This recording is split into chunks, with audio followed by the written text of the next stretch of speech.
And if this beginning sucks, we can just edit it. Hey, what's going on? Wait, hold on. I want to start like this. Hey, what's going on? What's going on, everybody? This is my second episode of some good stuff. I got a globe in the middle of the couch this time to add some aesthetic.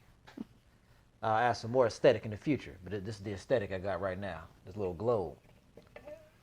This right here is this is Christina Mosqueda. I said her last name right.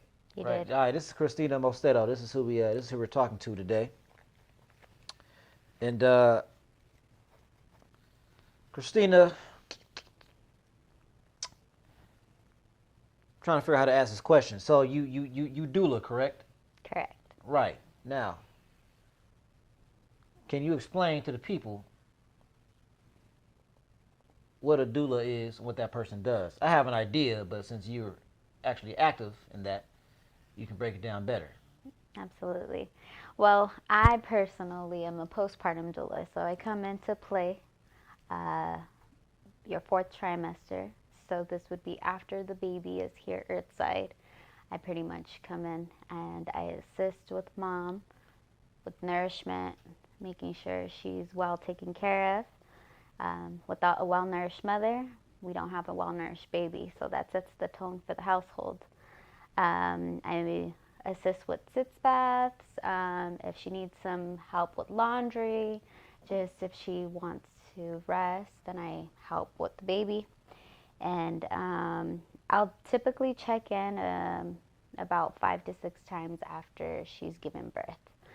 A doula is somebody who kind of plays the role of a doctor. They're just there to advocate for mom in case if she does go into a hospital setting and it's not birthing at home, to just make sure that her rights are being heard and listened to. So, just to get it clear, so you are a postpartum what? Doula. Postpartum doula. Correct. Okay. So you have different levels of doula. Correct. Okay, so you have prepartum doulas as well. Mm-hmm. And what you're explaining to me right now is, wait, so are you still explaining the postpartum? Yes. Right now? Okay, got you. What I would be is a postpartum. So somebody who's there during the pregnancy, they're there to advocate for mom prior to her actually having the baby. So they're preparing her what to expect as she prepares to give birth. Okay. Now, what type of things would you advocate for the mom? You're talking about advocating to the hospital for the mom, correct? So what are we advocating? So if she didn't want certain tests to be ran, they would go ahead and just make sure that they understand and know that that's her right. She gets to, it's her ceremony. So once again, you want to reclaim birth as it rightfully is without getting taken advantage of, which in hospitals, it's easy for that to happen. How do hospitals take advantage of people? Gosh, there's so many ways they could take advantage of people. For one, there's so many ways that women are just not heard. Unfortunately, the husbands or the partners don't really know what to expect in the hospital. So if a mother just didn't want to be monitored, that's her right to say she does not want to be monitored. For instance, a COVID test. If she didn't want to be swabbed, that's her right to reclaim and say, hey, I don't want that.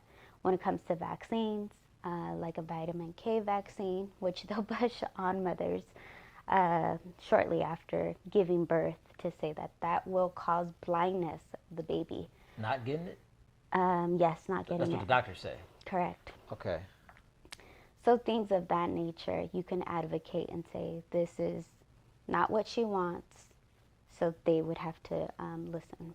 So you're saying sometimes mothers go into these situations and the mother and the father, they don't fully know what's going on. They just know they're about to have a baby. Correct. So you're saying the hospital can implement all these things upon them, and they kind of might just go along with it, just not knowing any better. Correct.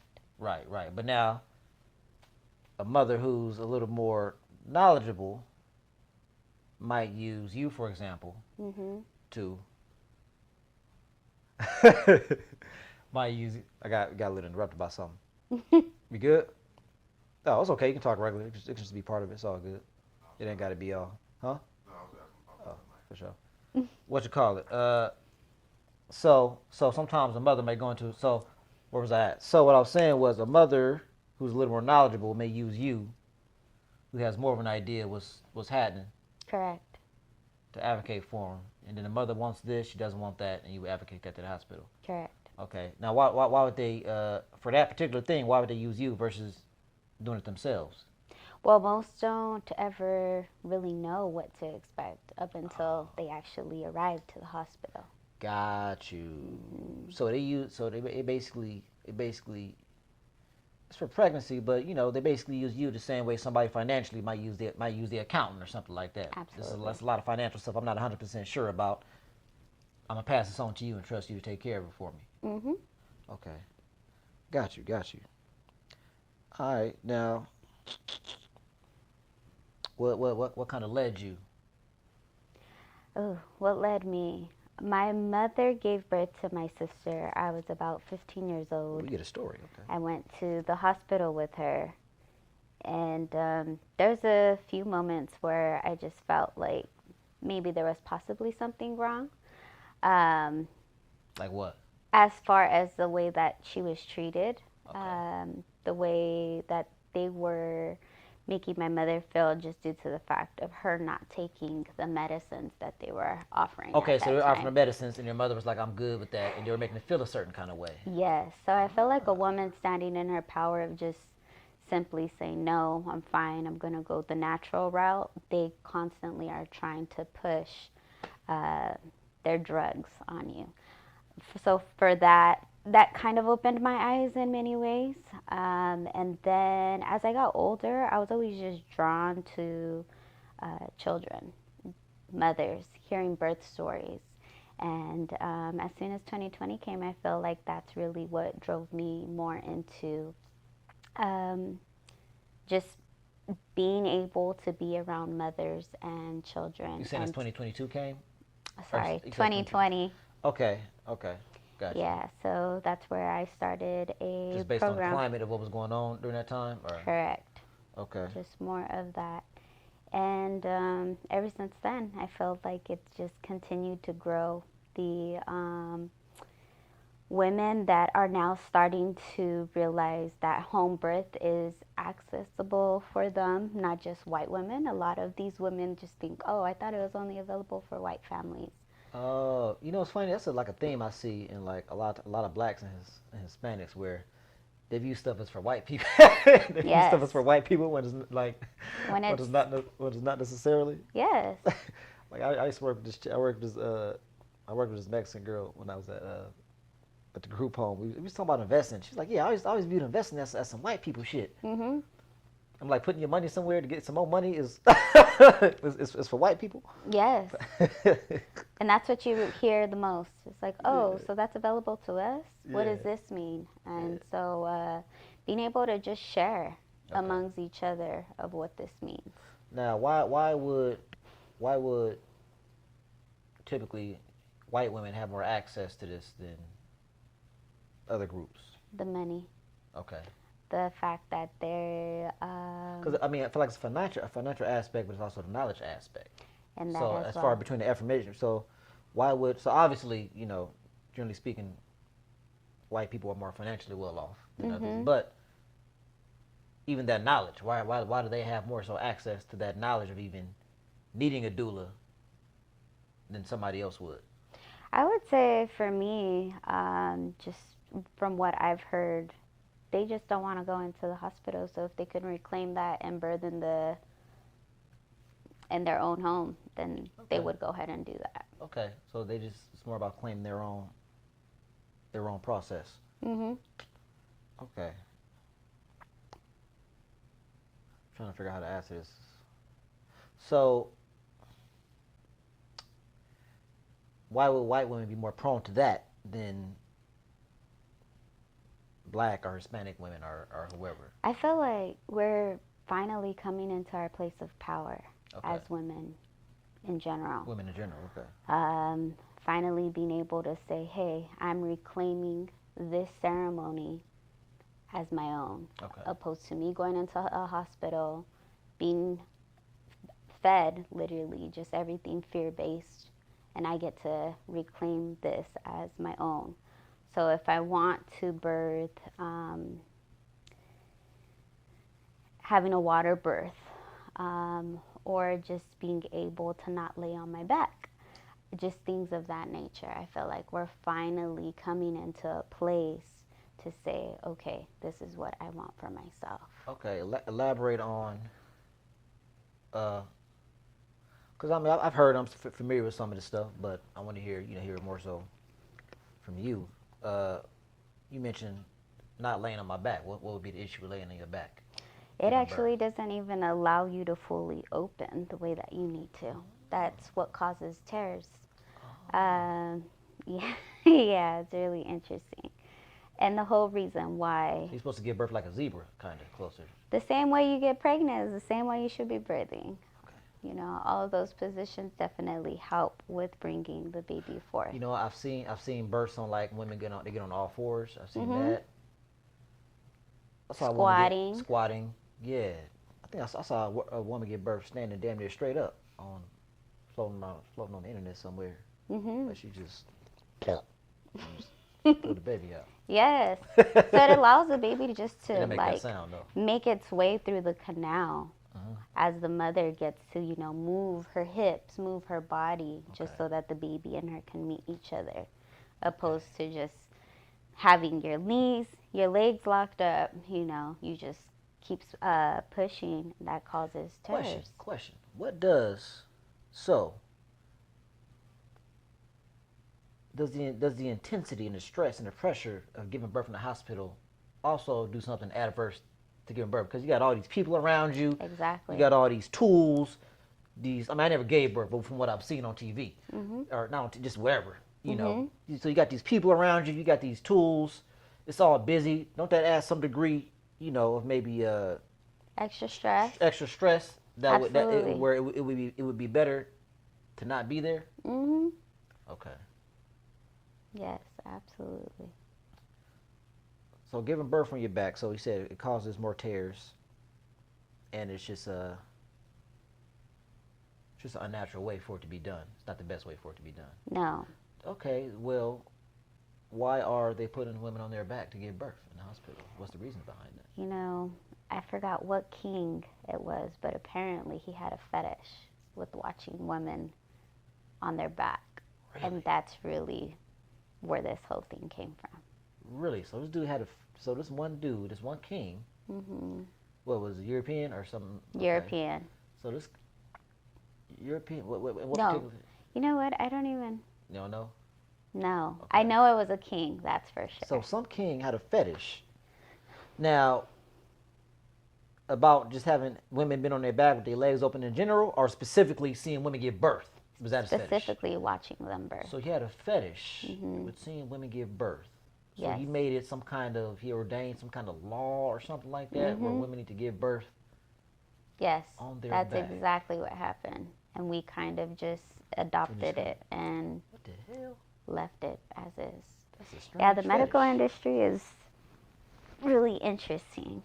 Yeah. It's disturbing when you actually hear a lot of the stories that take place there, which is why I feel like I'm in a really good position as far as what I do and being able to be of service in the way that I am. Okay.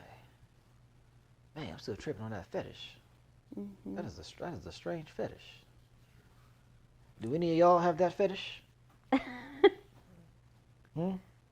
You gonna you go on the internet, search for videos of women giving birth to get off to? Did you look it up? I was going Pornhub. What king was it? There you go. Was it really? It was Louis XIV? Damn, man. So in the modern day, that fool would be going on Pornhub, typing in birth. Yeah. Bro, that is hilarious, man. So this is Louis XIV. So Louis XIV had this fetish. Yes. Damn, man. That's crazy. I'm gonna look that up. Hey, look that up, man. Louis XIV had a fetish for seeing women give birth on their backs, so therefore, y'all popping babies out on your backs. That's fascinating. Okay. Uh, that's that. Why a water birth? Ooh. I feel like water, to me, it naturally just allows you to relax. Um, and the baby is more in a relaxed state. So I feel like it's just a lot more easier on the process of even just your body overall. Okay. So water birth can be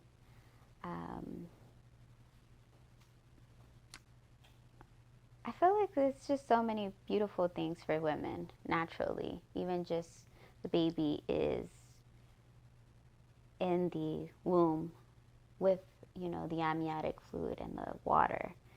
So I feel like it naturally it's coming out in that same harmonious way of just where it's been in hibernation for the past 9 So months. it's not as much as a shock. Exactly. Okay.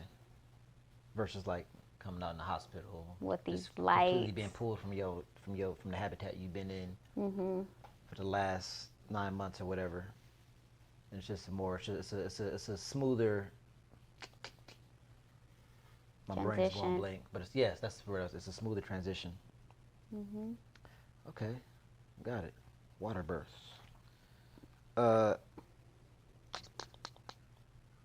Is there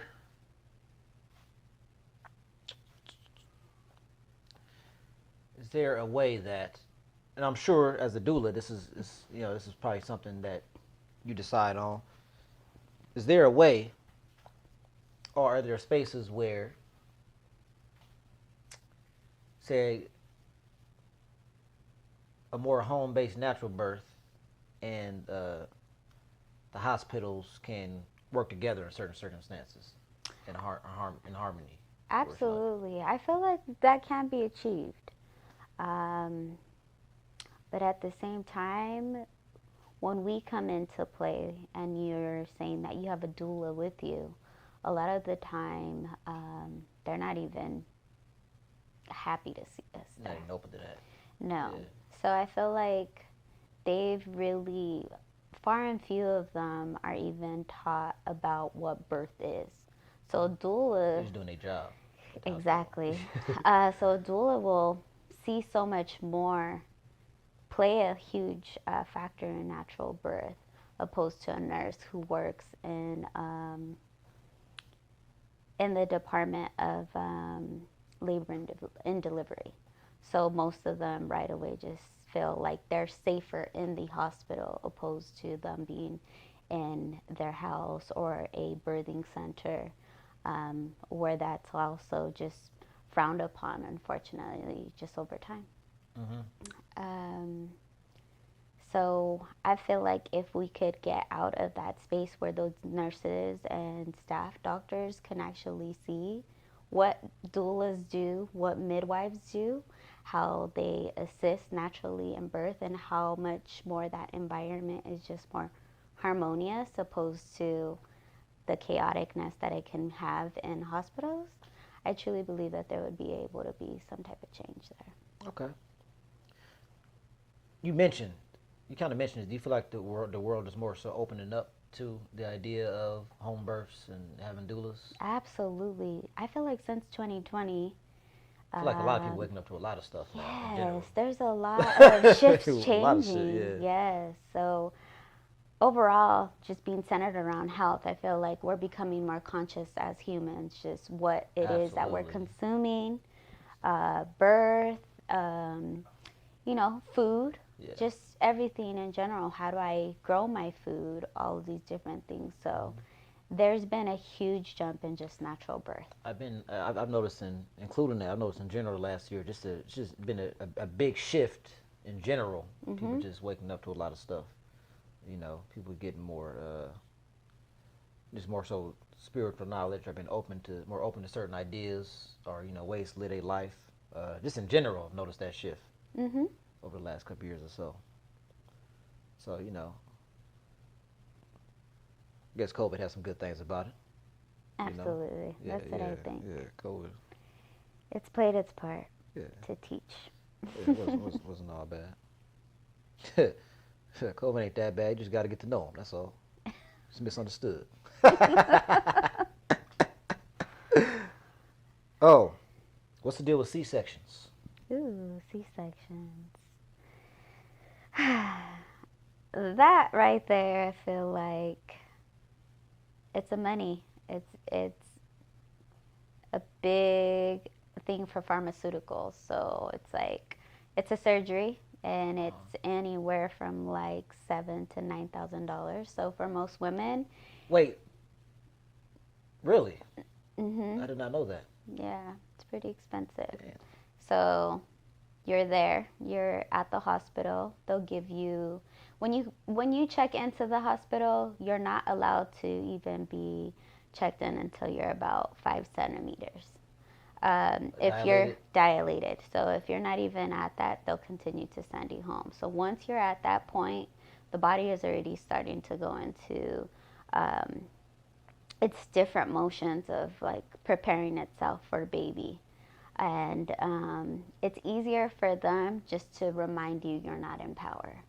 So the intensity of the contractions start to come, just everything. That if you're a new mom and you know absolutely nothing about birth, then this is going to be a complete shocker. So if they ask you if you want an epidural, then you're going to go ahead and say yes or no. But what happens? I always hear about what is the epidural? The epidural basically is to help you with your contractions. But what ends up happening is that you have that, and they give you something called Pitocin. So Pitocin is.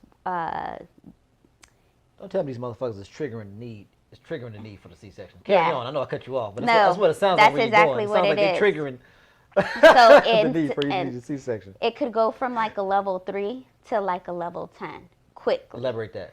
So let's say your contractions are just like every so often. Your body still is like, okay, well, I feel that.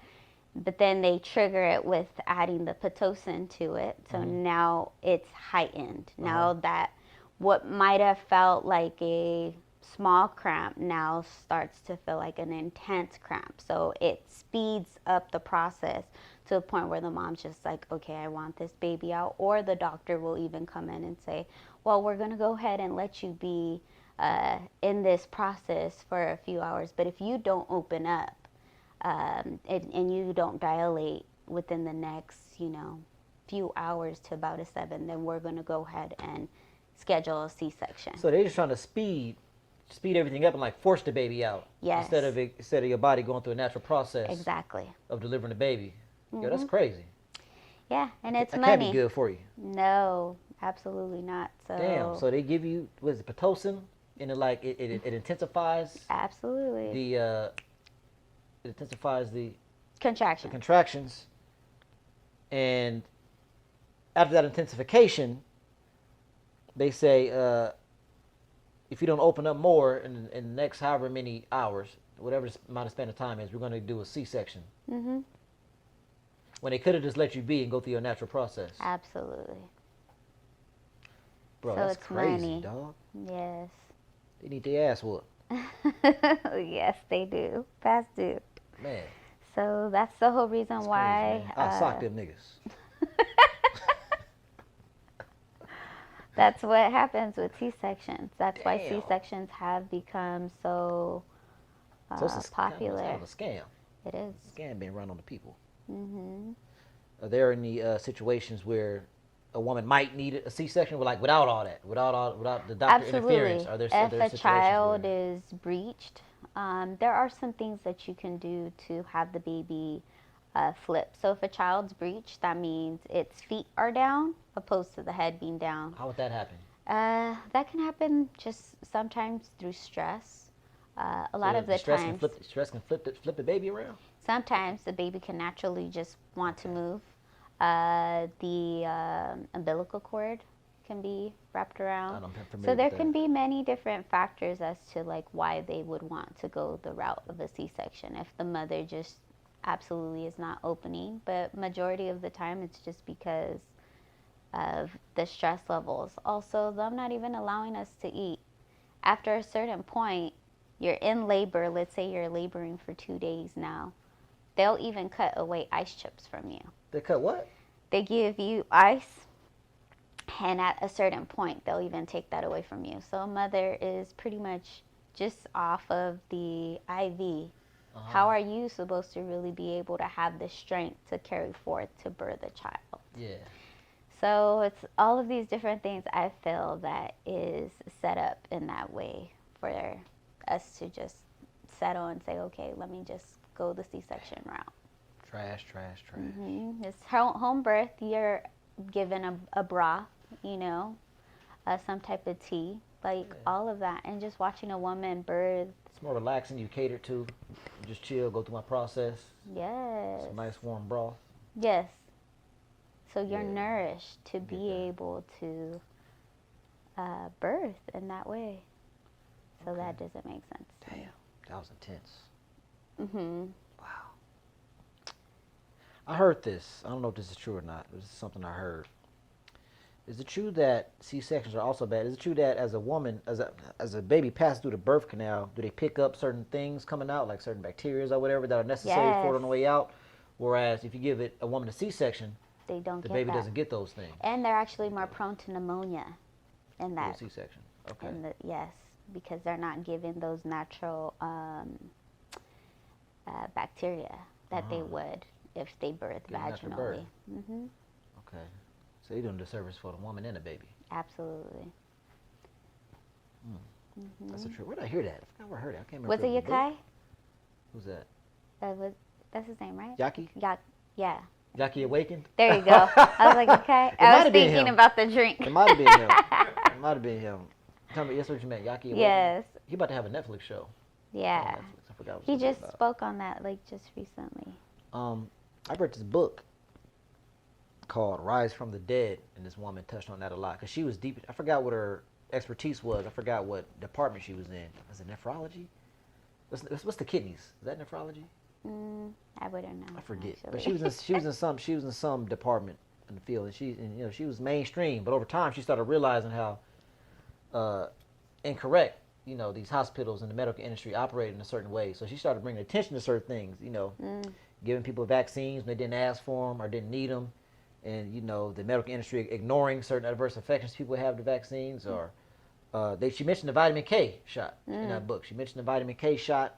Women is getting the vitamin K shot when they didn't agree to it. All types of stuff. It's called Rise from the Dead. I actually mentioned it in the last show I did with Felicia, but then we got cut in half, so we didn't get to it. But we talked about this book. It's called Rising from the Dead. I forgot the author's name. I got 2 of her books, actually. Pretty good books. What's the other book she wrote? So is that Rising from the Dead, and also Dissolving Illusions. She wrote this book called Dissolving Illusions, Forgotten History. Dissolving Illusions. So the title was Dissolving Illusions, and the subtitle was Forgotten History about Vaccines. Yeah, get both of those. Now. Yeah. What else? Even just with that, I feel like what were we doing prior to Western medicine? It's only about 100 years old. Pretty new. So it is very new. It has its advantage when it does come to trauma and all of these other things. Right. I just feel like birth is not trauma. It's truly a ceremony, and I believe it's our time to finally reclaim it as one. So being able to rightfully take care of yourself and birth in the way that you imagine, it's achievable. And you do see a lot of these women out here doing that once again. It's like they hear the word doula, or, which is also a European phrase. So I think even just reclaiming that word once again would be really nice to see. But also with that, you think about it in many of our families. My great-great-grandmother was a birth worker. She was a partera, so she was somebody who did deliver children in her little town of Mexico. She would work with herbs and, all of these different things. So I feel like that's really where I got to embody more of those ways as well, because that's in my lineage already. But most of these women they're shunned upon. It's like, oh, do you have paperwork that shows you're a birth doula? And it's just like, why, if this naturally is already within you? Right. And that's that spirit I feel that lacks in. I don't have paperwork, but I have actual mothers and babies I've worked with. Yes. I have actual living physical evidence of what I do. So I feel like that is something that's going to be coming forth a lot in these next few years. Again, that remembrance. Okay. All right. Question. I go get a little metaphysical here. I've always heard this a lot. Do kids choose their parents before they're born? I feel yes. That's something I've heard a lot as well. And yeah, we do choose our parents in the families we are born into. We're all called for special mission, and I believe that we lose focus and we lose sight of that because a lot of the times even sorry to cut you off. My bad. I was watching my brother stretching behind the camera, and that was funny as hell. He's stretching while we're doing this. It was entertaining. Carry on. What was I saying? In regards to choosing our family. I don't know. So you're saying here for a purpose, and you choose the family. Mm-hmm. That's where you left off at. Oh, just certain karmic ties. I feel like there's so many factors of us and why we choose the families we come into. But yeah, sorry, I have a little bit of mom brain. Oh, it's all good. It's all good. That's a real thing. It's like fog? Yes, like I'll be like fully into something and then it's like, oh, just like a cloud, it just passes. That's crazy. What's my excuse? Because I be getting that too. I be getting mom brain. All right. What else, man? Anything else you would like to touch on? What else? I feel like there's so many. That you want the women in the world. That you want the women in the world to know.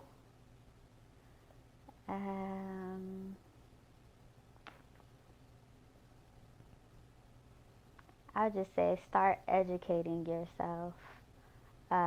Womb health overall. Yeah. So you said when you go to a doctor, they're trying to force you into certain things. Mm-hmm. So where did 9 months come from?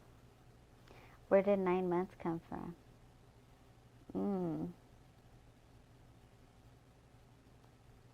Is that something that they just can't? Because if you say they're trying to force you, is that? I think she meant not so much trying to force you to have a 9 month, but I think more so like. Or speed up the process. Speed up the process. Yeah. Yes. So is 9 months a true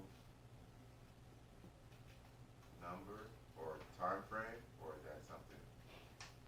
Yeah, so you can go up to 43 weeks pregnant. I would say that 40 is typically like the cut-off zone. But the reason why they try to force you is sometimes these children they need a little bit more time.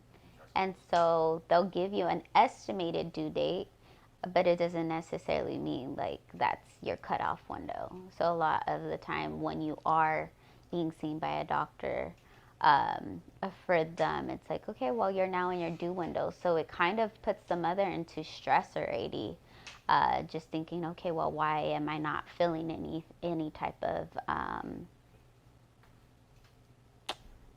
contractions or just anything of that labor process just yet. So yeah, a bag break, your water breaking, your mucus plug being released. It's like all of those different things that might take a little bit more of time. So, yeah. Okay. My physical kids choose their parents. Da da da da da da da da da. That might be it. In your experience, what are the main things that like women lack during their pregnancy that make the process of pregnancy tougher? Wait, can you ask me that again? So like whether it be, you know, a lot of pregnant women are malnutrition. So like what are the main things that they are, I don't know, not doing or missing out on? I feel like just knowing the value of nutrition, generally speaking, you know, what roles minerals play, how much they do play a huge factor into like us just being able to feel good mentally, physically, spiritually. Also, just the support of your a partner. You know, they lack a lot of that. Most of these women go into the hospital setting. They go into everything pretty much alone. Kind of big and scary. It is. Yeah. It is. I would say that there's also just a lack of sisterhood a lot of the times. People find out you're pregnant and right away they want to share their horror stories with you, opposed to just like giving you support and saying like, hey, if I could offer you something, it would be like, allow yourself to rest, or do you need any support? I could come over and offer you some food. Just things of that nature. I feel like that would actually lift a lot of weight off of a birthing person, a birthing mama. So you're saying birth isn't something that women should have to do alone? Absolutely. And you also mentioned the partners. So like, what is some advice for men who have pregnant partners? I would say go with them to their appointments. Meet with a birth doula, or there's a lot of classes even being offered just so that you could start being of support. There's books. I think there's YouTube channels out here now. There's just so many ways that we could get involved. Asking a simple question like, how can I help? What do you need? Those little things. Can I run you a bath? Can I nourish you? You know, it's the small things. Even sometimes just like giving your shoulder just so she could cry. I feel that helps tremendously.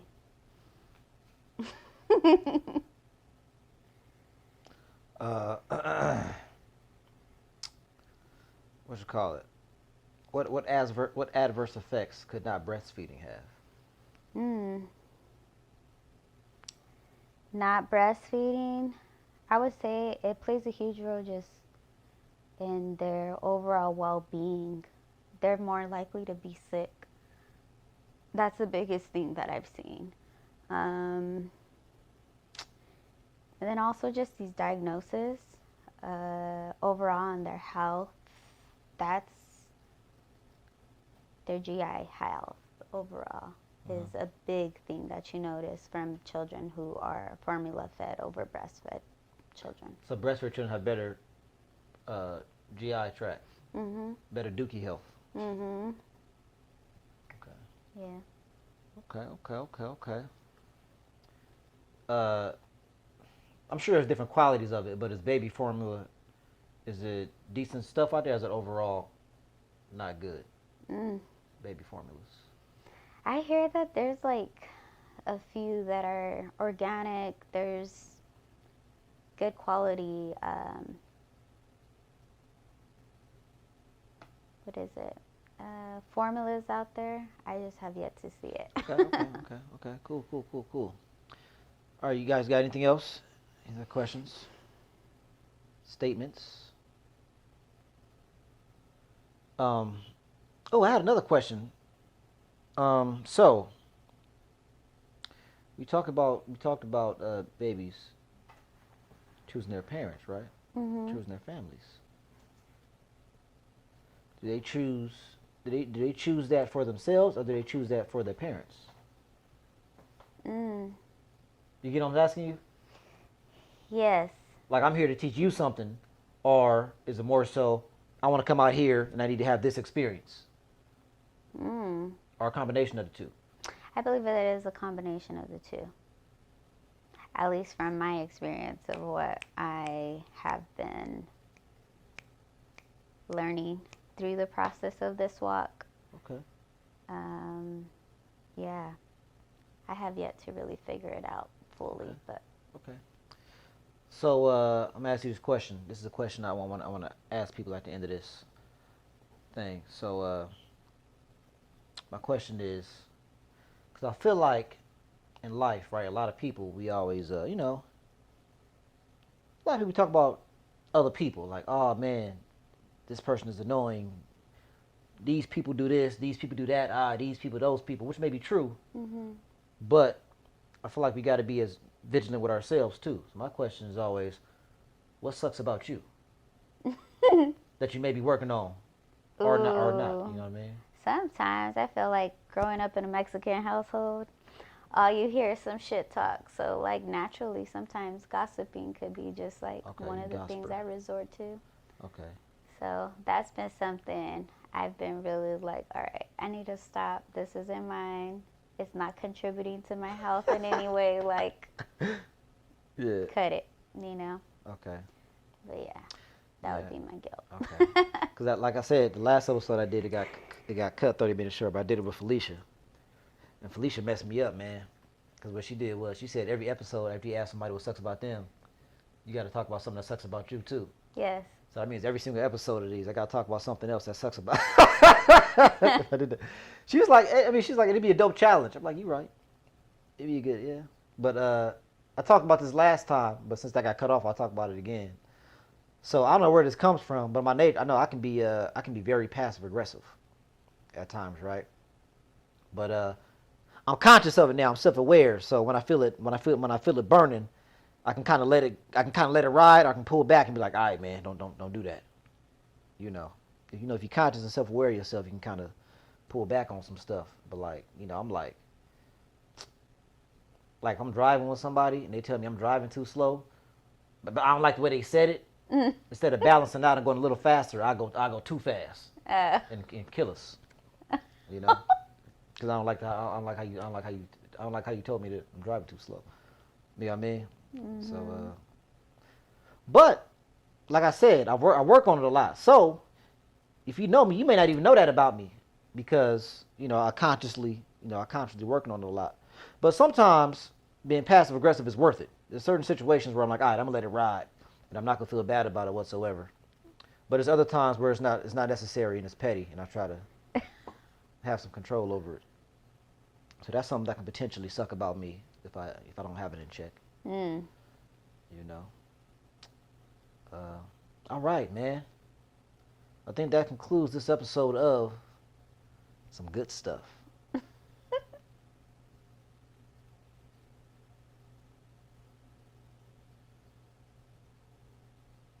All right. I'm trying to think any B-roll.